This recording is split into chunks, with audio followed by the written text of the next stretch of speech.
How to have fun anytime, anywhere. Step 1. Go to ChumbaCasino.com. ChumbaCasino.com. Got it. Step 2. Collect your welcome bonus. Come to Papa welcome bonus. Step 3. Play hundreds of casino-style games for free. That's a lot of games. All for free? Step 4. Unleash your excitement. Woohoo!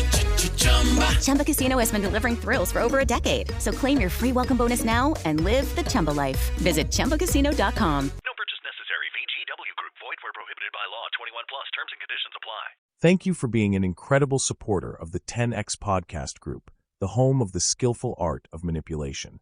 We're thrilled to have you as part of our growing community. If you haven't already, we'd love for you to follow us on your favorite podcast platform. Your likes and comments mean the world to us and help us reach a wider audience with our stories. Plus, with new episodes released every day, your feedback plays a vital role in shaping what we create. It truly makes a difference. Your loyalty and enthusiasm fuel our passion for crafting gripping tales, and we're so grateful for your support. Today, we're excited to present The Proxy God, a story that promises to keep you on the edge of your seat. Let's dive into this thrilling narrative together. Chapter 1. The Gospel of Wealth. I built a religion out of lies. And the best part, they paid me for it. Religion, like any business, thrives on two things: desperation and spectacle. People crave meaning. They yearn for structure, for purpose, for a hand to guide them when life spirals into chaos. And if you can package that purpose, if you can make it shiny enough, mystical enough, they'll pay you to lead them. They'll beg you to take their money, their faith, their very identity. Alistair Greaves was already a god to them, long before I gave them a church to kneel in. He had everything a deity needed: a face sculpted by genetics and wealth, a mind that understood power better than the politicians who feared him, and an empire built on technology, influence, and just enough mystique to make him feel untouchable. The Greaves principles, his self-help empire, had turned him into a prophet of modern capitalism. Every tech startup worshipped his philosophies. Every entrepreneur memorized his speeches like they were scripture. When he spoke, boardrooms and stock markets trembled. When he tweeted, entire industries pivoted. He was more than a billionaire. He was belief incarnate. And I saw an opportunity. I created the Church of Divine Prosperity. It started humbly, as all great scams do. A simple online community, a network of believers who already followed Greaves's financial gospel. His words were scripture to them. I merely built the altar. At first, it was just a whisper, a murmur in digital spaces. I crafted posts, fake testimonials, rumors that Alistair Greaves's success was not merely genius, but divine intervention. That the reason he thrived, the reason every investment he touched turned to gold, was because he had unlocked sacred knowledge. Wealth is not random. I preached in forums, on social media, in carefully curated think pieces. Wealth is divine, and Alistair Greaves is proof. The desperate listened. The desperate always listen. It wasn't long before I held my first gathering. A small conference room in a luxury hotel, paid for by an anonymous benefactor. 40 believers, dressed in expensive suits or last-ditch rental finery, clutching notebooks, hanging onto every word. I walked in calm, dressed in the kind of tailored perfection that screamed untouchable. I took the stage, cleared my throat, and spoke into the microphone. We stand at the precipice of a new awakening. Silence. The world has lied to you. They told you wealth was about luck, about hard work. But that is the deception of the weak. Money is divine, and those who understand its truth are chosen. I let the words hang, watching their eyes widen. Alistair Greaves is not merely a man, I continued, lowering my voice to a reverent hush. He is the conduit of prosperity, the divine architect of abundance, and he has left us the keys to follow. Gasps. One man, a former Wall Street executive who had lost everything in a fraud investigation, wept. That was the moment I knew. I had them. Within 6 months, the Church of Divine Prosperity was no longer just an idea. It was an empire. I rented a massive building, the temple, as we called it. Marble floors, gilded arches, gold-trimmed banners that bore Alistair's face in profile, gazing toward the heavens. I wrote our holy text, a manifesto compiled from Greaves's speeches, interviews, and articles, twisted just enough to form doctrine. The tithes rolled in. The faithful gave. They wired donations. They signed over assets. They liquidated savings accounts in the belief that sacrificial wealth leads to divine wealth. I employed financial angels to manage the funds, an elite group of accountants and offshore experts who ensured that every dollar was filtered directly into the church's holdings, my holdings. And then, the final step. Alistair Greaves himself. Of course, he had no idea what I had built in his name. He wasn't even aware we existed. But that was perfect. A true God does not descend from his throne to explain himself to mortals. His silence was our proof. The followers devoured it. If he is not God, then why does he not deny it? A few skeptics tried to reach out to Greaves, to his representatives. They were met with silence. Not because of any divine intervention, because Alistair Greaves simply did not care. He had no reason to address a cult he hadn't created. He does not need to acknowledge us, I preached, because the divine does not justify itself to non-believers. And they believed. By year 2, our congregation numbered in the hundreds of thousands. Our compounds spread across 3 continents. I sat in gold-lined offices, sipping vintage whiskey, while men and women begged me for financial salvation. The church advised investments, charged for divine consultations, held extravagant galas where the faithful proved their devotion through extravagant offerings. And I had it all. Until Alistair Greaves died. Suddenly. Unexpectedly. A heart attack at 47.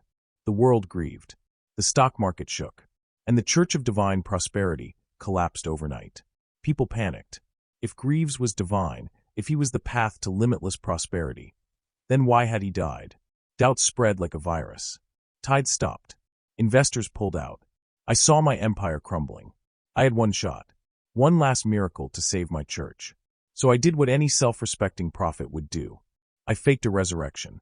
Chapter 2, The Second Coming and a Fog Machine.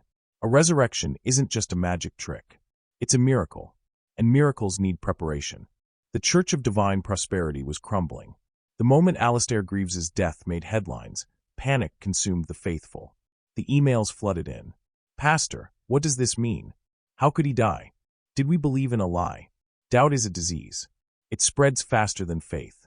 If I didn't act immediately, I wouldn't just lose the church. I'd lose everything. I needed a resurrection. But not just any resurrection. This had to be biblical. I had 3 days to turn a dead billionaire into a living God. The plan.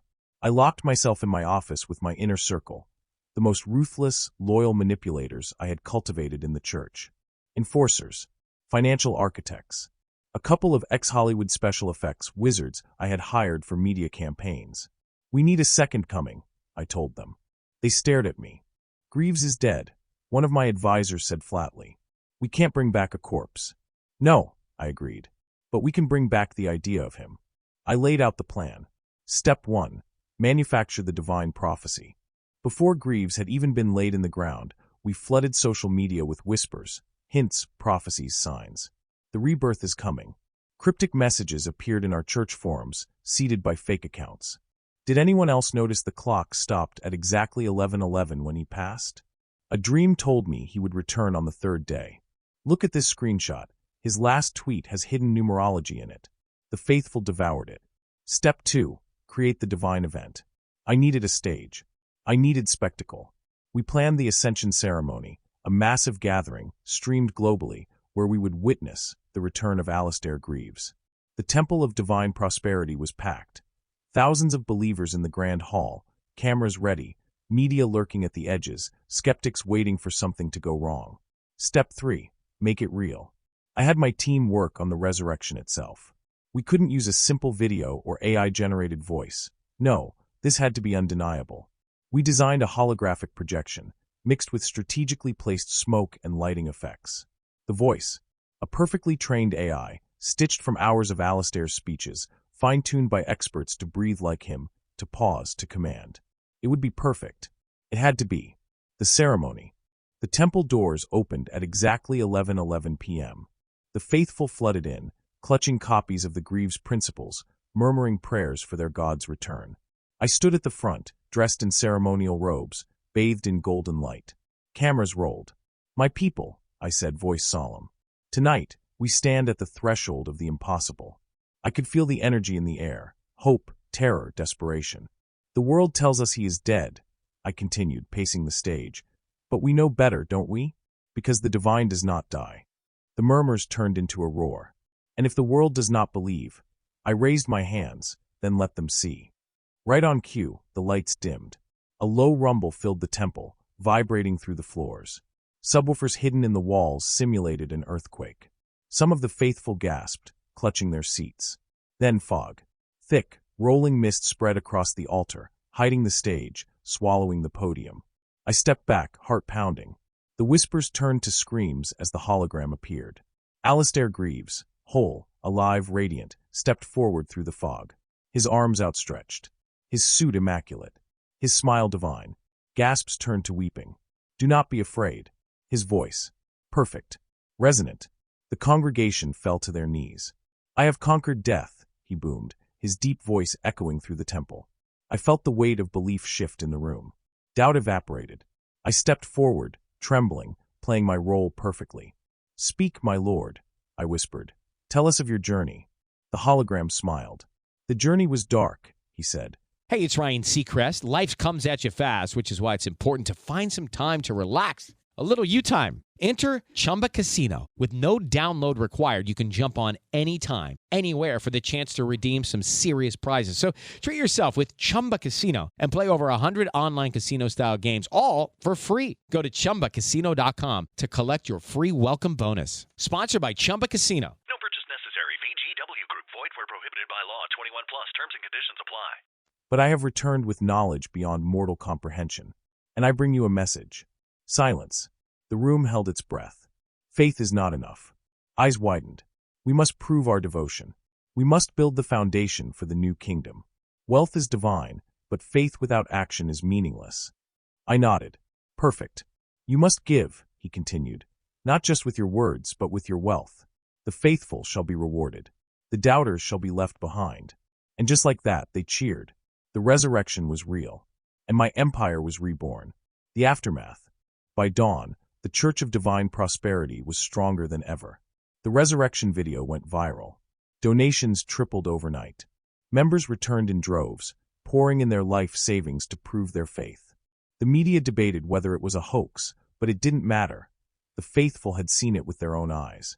I was untouchable again, or so I thought. 3 days later, a man walked into my office. He didn't knock. He didn't announce himself. He just stood there, staring at me. I felt my stomach drop, because he had Alistair's face. Not the hologram, not a deepfake. Real skin, real eyes, real flesh. He smiled. You've been busy, Pastor. I swallowed. Who the fuck are you? His smile widened. Who do you think? I froze. My mind raced. I knew it couldn't be real. Alistair Greaves was dead. I had seen the reports. I had seen the autopsy photos. And yet, he stepped closer. I must say, he murmured, I admire your work. The resurrection, the smoke, the spectacle, inspired. But you made one mistake. I clenched my fists. Oh yeah. He leaned in, his breath warm. You forgot that real gods don't stay dead. He slid a slip of paper across my desk. I picked it up. It was a banking instruction, a Swiss account number, and an amount, $10 million. My miracle, he said softly, is that I know where all your money is, and I want my cut. He leaned back, eyes gleaming. Congratulations, Pastor. You didn't resurrect a god. You just built a throne for one. Chapter 3, The Clone's Demand. A good con is built on control. You predict reactions. You manipulate outcomes. You create the illusion of inevitability. But standing across from me, smirking like the devil himself, was a variable I had not accounted for. Alistair Greaves was dead, and yet he sat in my office. Alive. I had studied his face 1,000 times, memorized every public photo, every interview, every perfectly tailored smirk. The man in front of me was not just a lookalike. He was him, or at least something close enough. A living god and a dead prophet. You look like you've seen a ghost, he said, lowering himself into the leather chair across from my desk. My mind was racing. Who the fuck are you? I finally asked. He smiled. I already told you. No, you didn't, I snapped. You waltzed in here, dropped a Swiss bank account on my desk, and started talking like I owed you something. Now, I'm going to ask again. Who the fuck are you? He leaned back, exhaling like a man utterly amused by my confusion. You should be grateful, Pastor. I just gave you a second miracle. You resurrected me, and now I'm here in the flesh. I gritted my teeth. You're not Alistair Greaves. I don't know what game you're playing, but you're half right, he interrupted. I'm not Alistair Greaves. Not exactly. That pause. That single, surgical hesitation. My stomach dropped. No. No fucking way. Cloning, I whispered. His smirk widened. Now you're catching up, he said. The words tasted like metal in my mouth. That's not possible. Of course it is. Money gets you miracles. My mouth was dry. Bullshit. He raised an eyebrow. Is it? And just like that, he reached into his pocket and slid something across my desk. A USB drive. Take a look, he said. I hesitated, then snatched it up, plugged it into my computer. I didn't have faith in much, but one thing I knew. The world was built on receipts. If this was a scam, if this man was just another snake trying to squeeze money from me, the proof would betray him. Files loaded. Documents. Medical reports. Images. And then a video file. I clicked play. The screen flickered to life. A lab. Sterile white.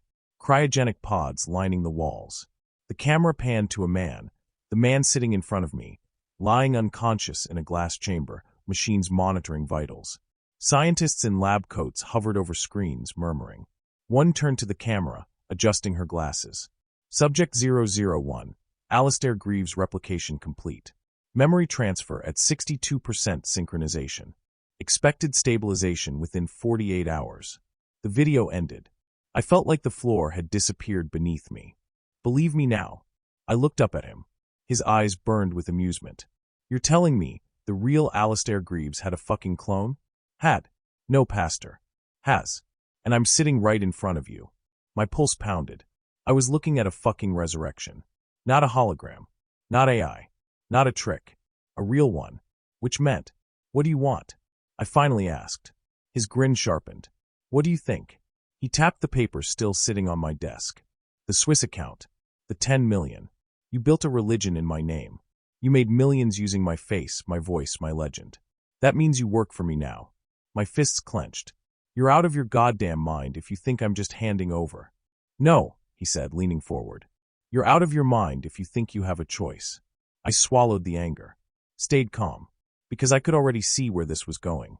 And I wasn't about to let some fucking lab experiment take my throne. The prophet versus the god. Let's be clear, I said, folding my hands. You have proof of your existence.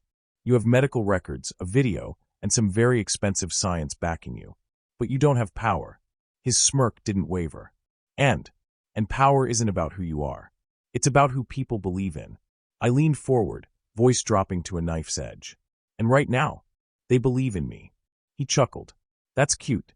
But tell me, Pastor, how long do you think that will last when they see me? When they see their God, walking, talking, breathing? I laughed. And that made him pause. Oh, you don't get it, do you? I said. You think this is about being Alistair Greaves? You think showing up is enough? Let me teach you a lesson about faith. I stood up, walked around my desk. You know what happens when gods appear? They get challenged. They get doubted. People want proof. I leaned down, inches from his face. And the first time you make a move, the first time you step into the light, do you know what's going to happen? Silence. I smiled. I'll call you a fraud. His eyes narrowed. I'll tell them you're a scam artist trying to impersonate our God. I'll call press conferences, drop evidence, release footage of your lies. I'll make you the imposter. I'll make you the false prophet. And when I'm done, you won't just be nothing. I grinned. You'll be hunted. His smirk was gone. For the first time since he walked in, I saw a flicker of something else in his expression. Doubt. Good. Because I was not losing my fucking empire. The first move. We stared at each other, locked in a silent war of wills. Then finally he laughed. All right, he said, standing up, buttoning his jacket. I like you, Pastor. You've got balls. He walked toward the door, paused. But you made a mistake. Yeah. I said. What's that? He turned. You think this is a battle of faith. But I don't need them to believe in me. I frowned. He smiled. I just need them to doubt you. And just like that, he was gone. I sat there, silent, staring at the empty doorway. Because I knew. I had two options. Pay him. Destroy him. And I wasn't about to pay a single fucking cent. This wasn't a negotiation anymore. This was war. And I wasn't about to let a god take the throne I built. Chapter 4. The Prophet's Dilemma. I built an empire out of smoke and mirrors. Now a real ghost had walked through my door and demanded his cut. Alistair Greaves, or whatever the fuck he was, had left me with a simple ultimatum. Pay him $10 million or risk him tearing down everything I built. But I didn't spend years manipulating, scheming, and rewriting reality just to roll over when a science experiment decided he wanted a throne. This wasn't about money. It wasn't even about power. This was about control. And I wasn't about to let some cloned son of a bitch take control from me. I had 3 options.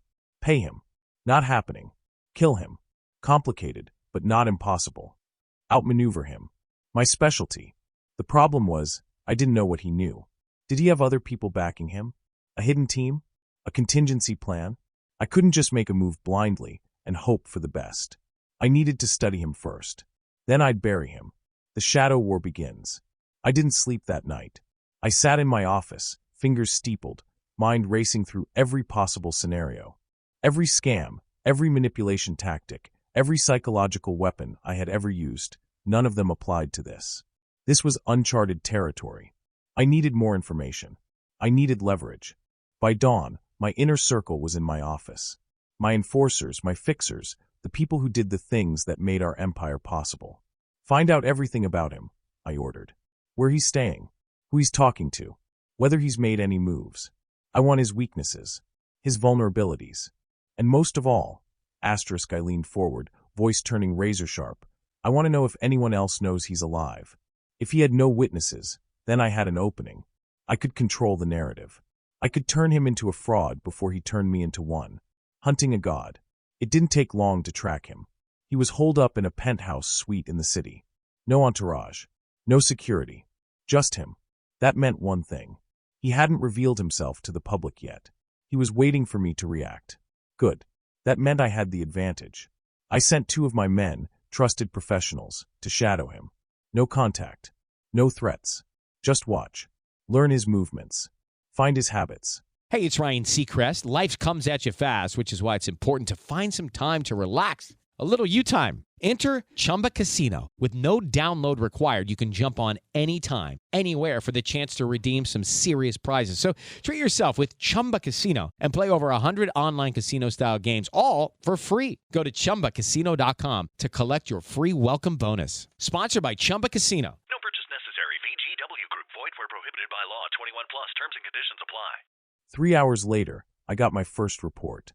He's alone, my enforcer told me over the phone. No staff, no visitors. He hasn't made any public statements. Just sitting there waiting. Waiting for me.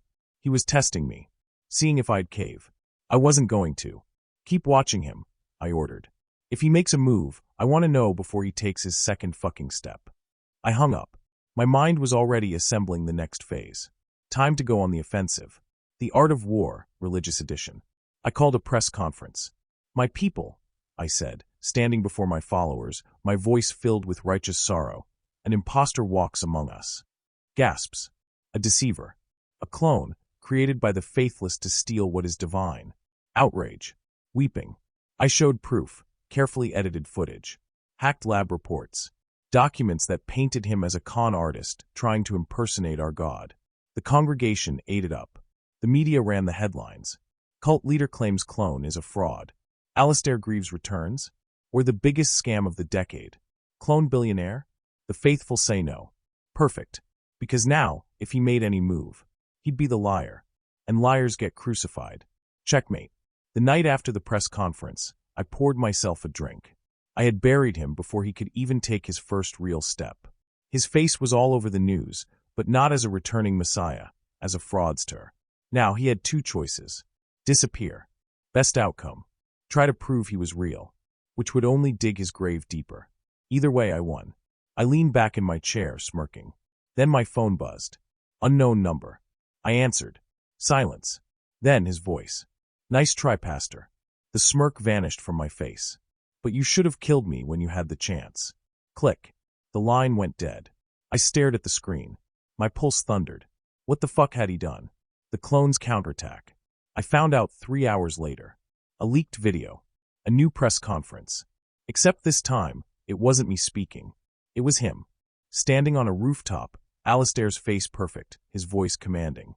They tried to erase me, he said, staring into the camera. They called me an imposter. A fraud. A clone.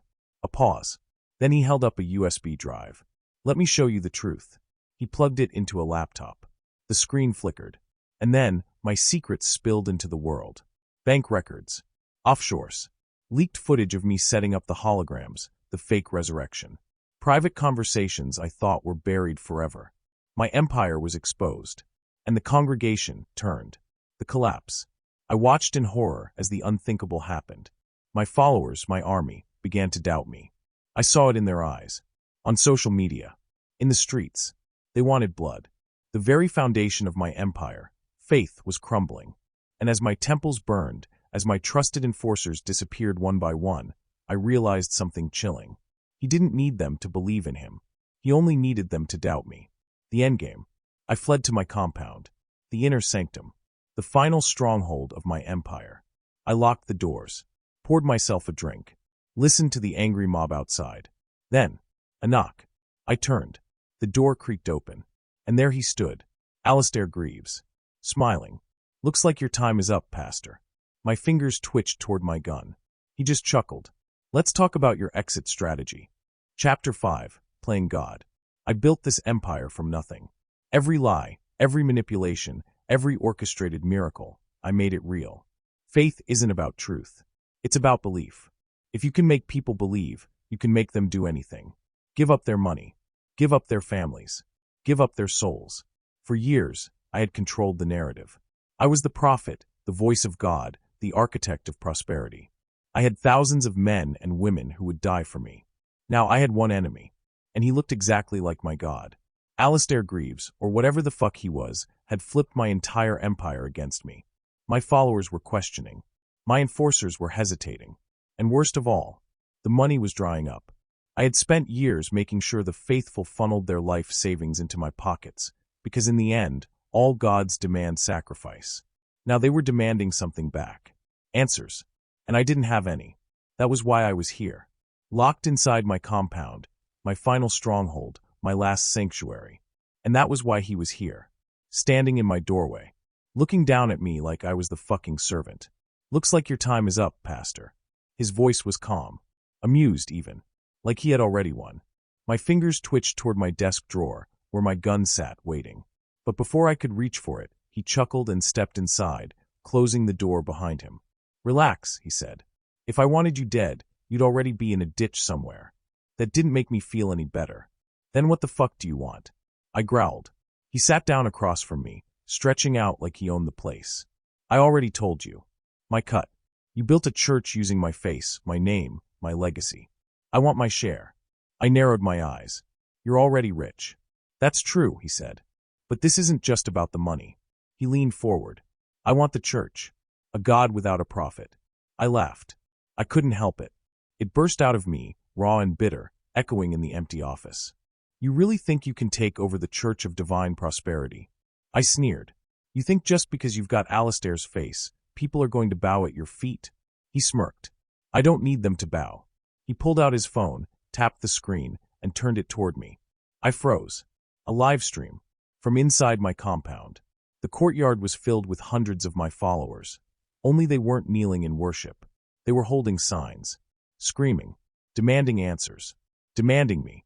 And in the center of it all, on the massive projector screen, was a live feed of this very office. They were watching us. Watching me. Watching him. Say hello to your congregation, Pastor, he murmured. My blood ran cold. This was worse than betrayal. This was execution. If I lost control of this moment, I lost everything. The art of performance. I inhaled sharply, exhaling through my nose. Then I smiled. Because if this was a game, then I had one last hand to play. I leaned back in my chair, folding my hands. You think this is a victory? I asked. Alistair's clone tilted his head. Looks like one to me. Does it? I gestured to the phone in his hand. You've exposed me, sure. You've made them doubt. But you don't understand how faith works. I leaned forward, voice dropping into a purr. Faith isn't about proof. It's about fear. His smirk wavered just a little. You can show them my secrets, my deceptions. But in the end, what are they really afraid of? I reached out slowly, deliberately, and tapped the phone screen. Losing their God. Outside, I could hear the murmurs. I turned to the camera. And I performed. The prophet's gambit. I dropped my shoulders. let my eyes well up with tears, made my voice tremble. My people, I whispered. My beloved flock. The crowd outside went silent. I have led you. I have guided you. And now, the deceiver stands before us, claiming to be our Lord. I exhaled, voice breaking at the right moment. But I ask you, does God need to demand power? Does God threaten? Extort? I gestured to him, my voice rising. Or does God give? The murmurs changed. Hesitation. Uncertainty. I could feel it shifting. And then I landed the final blow. You are my people. You have always been my people. And if you no longer believe in me, I spread my arms. Then cast me out. I lowered my head. Silence. A god without followers. Alistair's clone watched, waiting for the crowd to turn, waiting for them to crucify me. But they didn't, because I knew something he didn't.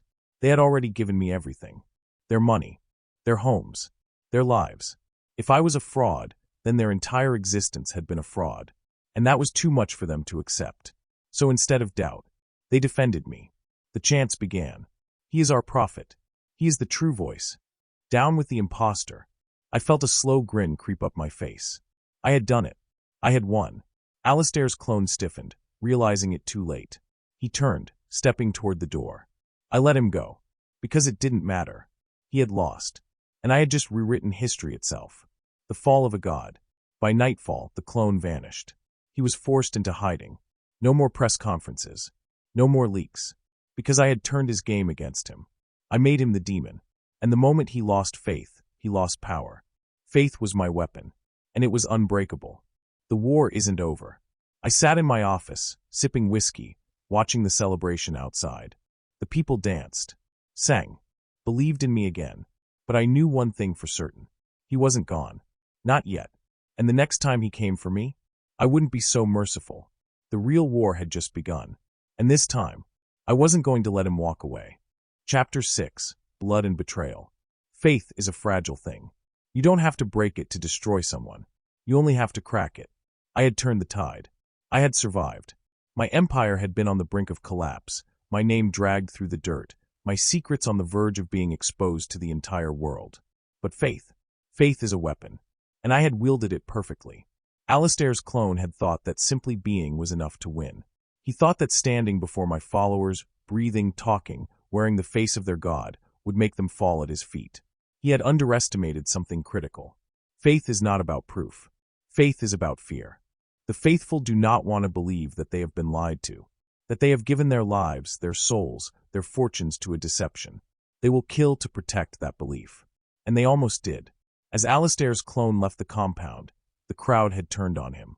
They threw stones. They spat at him. They called for his blood. He had barely escaped. But he was not gone. And I knew deep in my bones that this war wasn't over. No, this was just the beginning. A god without a kingdom. For 3 days he was silent. No leaks. No press conferences. No public statements. It was as if he had vanished from existence. But I knew better. A man like him? A man who had nothing left to lose? He wasn't running. He was waiting. And that terrified me more than anything else. The Judas in my ranks. The first sign of betrayal came at midnight. I was in my office, staring at the massive golden statue of Alistair Greaves that towered over the compound courtyard. I had erected it 3 years ago. A monument. A false idol. Now it loomed over me like a curse. Then, a knock. I turned as my second-in-command, Malcolm Rhodes, entered. A man I had trusted for years. A man who had built this empire with me. And the moment I saw his face, I knew. "You're with him," I said, my voice calm. Malcolm stopped. Just a flicker. Just a moment of hesitation. And that was all I needed. "What the fuck are you talking about?" he said too quickly. I exhaled slowly. "How much did he pay you?" Silence. Malcolm didn't answer. And that was the only answer I needed. I smiled. "You know," I said, standing up, "I always wondered who would betray me first." Malcolm's jaw clenched. "You're paranoid." "No," I said, walking around my desk. "I'm realistic." I circled him like a predator. Hey, it's Ryan Seacrest. Life comes at you fast, which is why it's important to find some time to relax. A little you time. Enter Chumba Casino. With no download required, you can jump on anytime, anywhere for the chance to redeem some serious prizes. So treat yourself with Chumba Casino and play over 100 online casino-style games, all for free. Go to ChumbaCasino.com to collect your free welcome bonus. Sponsored by Chumba Casino. No purchase necessary. VGW Group. Void where prohibited by law. 21 plus. Terms and conditions apply. I built this empire, Malcolm. I took nothing and turned it into a kingdom. And you were always a servant. He flinched at that. That's what this is about, isn't it? I whispered. You always wanted the throne. That's rich coming from you, he sneered. You spent years pretending to serve someone who didn't even know you existed. My smile widened. And yet, I murmured, I still won. Malcolm's hand twitched toward his pocket. A gun. I moved first. The first shot. I grabbed the lamp from my desk and smashed it into his skull. Glass shattered. He staggered back, blood streaking his face. I didn't hesitate. I lunged, grabbing his wrist before he could draw the gun, twisting it until I heard the sickening pop of his bones snapping. He screamed. The gun clattered to the floor. I kicked it away. You really thought it'd be that easy? I hissed, slamming him against the bookshelf. Malcolm gasped, his eyes wide with fear. He's going to kill you, he rasped. Alistair's coming for you. I grabbed him by the collar. No, Malcolm. I smiled, and then I drove my knee into his ribs. I'm coming for him. He collapsed, groaning, blood dripping down his temple. Where is he? I demanded. Malcolm spat at my feet. Wrong answer. I reached for his broken wrist and twisted. His scream tore through the room. Where the fuck is he? I roared. Downtown, he gasped. He's hiding in a fucking safe house downtown. I let go. Malcolm slumped to the floor, shaking. Thank you, I said softly. Then I reached for the gun and pulled the trigger. No more mercy. I wiped the blood off my hands and stepped over Malcolm's body. I didn't hesitate. I didn't flinch. The moment he betrayed me, he was already dead. I called my enforcers. We're moving, I said. Where to? Downtown. We're ending this. Silence. Then, understood. I ended the call. And for the first time in this entire war, I felt calm. No more games. No more lies. This wasn't about outmaneuvering him anymore. This was about violence. It was about making a god bleed. Alistair Greaves had stolen my power. Now, I was going to steal his life. The final confrontation. By sunrise, we were in position. The safe house was an old hotel, abandoned, converted into a private sanctuary. He was inside. Alone. I didn't bother with subtlety. I stormed the front door with 3 of my best men, kicked it open, gun raised, and there he was, sitting in the dark, waiting, a glass of whiskey in his hand. Took you long enough, he murmured. I leveled the gun at his head. No more speeches, I growled. He smirked. Then let's skip to the part where you pull the trigger. I clicked the safety off. Then, the lights exploded. Gunfire erupted from the shadows. Pain ripped through my shoulder. I staggered back, blood soaking my suit. And as I fell, as the world tilted, I saw him stand. A gun in his hand, a smirk on his lips. I told you, Pastor. His voice was calm. You should have killed me when you had the chance. Then, darkness. Chapter 7, the final judgment. Pain. That was the first thing I felt. A dull, spreading heat in my shoulder, pulsing in time with my slowing heartbeat. The second thing I felt was fear. Not the kind that grips the faithful in the pews, the kind that makes them beg for salvation. No, this was the kind that whispered, it's over. The kind that reminded me that I was mortal. I wasn't supposed to be mortal. I was supposed to be God. And yet, here I was, bleeding, dying, and standing over me, watching with that ever-present smirk, was Alistair Greaves. Or the thing that wore his face. You really thought you could win, didn't you? He mused, crouching beside me. I tried to move, but my limbs weren't cooperating. The room was spinning. The gunshot had taken me in the shoulder, but I could feel the blood loss slowing me down. Still, I wasn't dead yet. You underestimate me, I rasped. His smirk widened. No, he said, tilting his head. I studied you. I learned your tricks. Your illusions. I let you believe you were in control. But the truth is, Pastor, he leaned in. You were never the God. You were the fool preaching from the pulpit. I laughed, even though it hurt. And yet you still want my throne. He chuckled, swirling the whiskey in his glass. No, I want something better. That made me pause. And what's that? He took a slow sip, savoring the taste. I want the world to watch you fall. My stomach twisted. That was when I heard it. The click. The faint hum. A hidden camera in the corner of the room, its red light blinking. A live stream. My blood went cold. The true resurrection. It wasn't just a live stream. It was a public execution. My followers were watching. The world was watching. And I was on my knees, bleeding, powerless. Exactly where he wanted me. I tried to think, to twist the moment, to salvage my image, but I was too weak. You spent years telling them you were the chosen one, he said, gesturing to the camera. That you were the only voice they should follow. And yet here you are. Weak. Helpless. Human. I clenched my jaw. They still believe in me. He laughed. Actually laughed. No, Pastor. They believe in what you created. They believe in the idea of you. And do you know what happens when an idea gets in the way of reality? He leaned down, pressing the barrel of his gun to my forehead. It gets erased. The death of a prophet. The irony of it all. For the first time in my entire life, I prayed. Not to God. Not to Alistair Greaves. I prayed to the only thing that mattered. Power. I didn't ask to be saved. I asked for a way out. And then, gunfire. But not from his gun. From the door. The last betrayal. I heard the thud of a body hitting the floor. For a moment, I thought it was me. But then I saw Alistair's clone staggering back, a bullet hole in his chest. Blood bloomed through his shirt. He looked down, almost disappointed. Then he collapsed. I turned my head, every inch of movement agony, and saw a familiar face standing in the doorway. Malcolm. The man I had shot. The man I had left for dead. His arm was wrapped in bandages, his eyes dark with something that looked like pity. Guess I wasn't as dead as you thought, he murmured. I tried to speak, but my body had nothing left. I collapsed, and everything went black. The final judgment. When I woke up, I wasn't in my compound. I wasn't even in the country. The air smelled like salt. The sound of waves crashed against a distant shore. I turned my head, pain lancing through me, and saw a large estate built into the cliffs of some paradise I didn't recognize. Malcolm was sitting across from me, a glass of whiskey in his hand. You're awake, he said, not looking at me. I groaned, pushing myself upright. Where the fuck are we? Safe, he said simply. I glanced down at my bandaged wounds. My healed shoulder. I had been out for a while. What happened? I demanded. Malcolm sighed, swirling the whiskey. You lost. My stomach dropped. The church. Gone, he said. Shut down. Assets seized. The faithful. Scattered. You're a ghost now, Pastor. You don't exist. I stared at him. I had won. I had beaten the clone. I had turned the tide. I had survived. But I had still lost everything. Why did you save me? I whispered.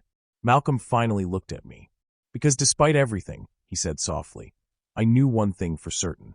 I waited. The world still needs men like you. I let that sink in. And then slowly I smiled. Because Malcolm was right. I might have lost my empire. But I was still alive. And as long as I was alive, there was always a way to rise again. Because faith is a business. And business was never truly over. Epilogue. The Proxy God rises again. Months later, the world had forgotten about me. The scandal had passed. The Church of Divine Prosperity was no more. But in a small, discreet conference room in Dubai, a new movement was being born. I sat at the head of the table, watching new investors, new believers, hanging on to my every word. The world needs a new kind of leader, I told them. Someone who understands how power truly works. They nodded. Hungry. Desperate. Willing to give everything. I smiled. Let me show you the path. The world thought I was dead. But gods never truly die. They just find new temples to rule. The end. Hello, it is Ryan, and we could all use an extra bright spot in our day, couldn't we? Just to make up for things like sitting in traffic, doing the dishes, counting your steps, you know, all the mundane stuff. That is why I'm such a big fan of Chumba Casino. Chumba Casino has all your favorite social casino-style games that you can play for free anytime, anywhere with daily bonuses. That should brighten your day a little. Actually, a lot. So sign up now at ChumbaCasino.com. That's ChumbaCasino.com. No purchase necessary. VGW Group. Void where prohibited by law. See terms and conditions. 18+.